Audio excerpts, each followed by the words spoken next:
مرکزی وزارت ٹرانسپورٹ نے روڈ ٹریفک قوانین کی خلاف ورزیوں کے خلاف سخت اقدامات کا مسودہ جاری کیا ہے۔ خلاف ورزی کرنے والوں کو اب بھاری قیمت جرمانے کے طور پر ادا کرنی پڑے گی۔ نئے مسودے کے تحت ریاستی حکومتی مذاکرات کے بعد یہ قواعد نافذ کرنے کے احکامات جاری کریں گی۔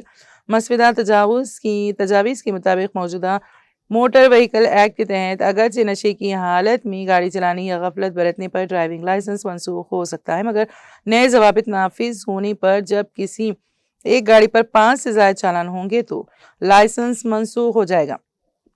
اس کے علاوہ چالان ادا کرنے کی موجودہ مدت 90 دن سے کم کر کے 45 دن کر دی گئی ہے۔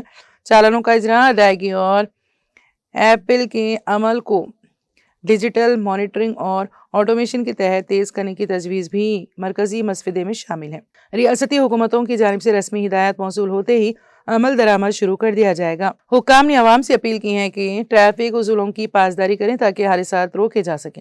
بتایا گیا ہے کہ نابالغوں کو گاڑیاں دیے جانے کی وجہ سے حادثات میں اضافہ ہو رہا ہے۔ خاص طور پر 2 ویلرز کے لیے ہیلمٹ لازمی قرار دیا گیا اور پیچھے بیٹھنے والے مسافر کے لیے بھی ہیلمٹ ضروری ہوگا۔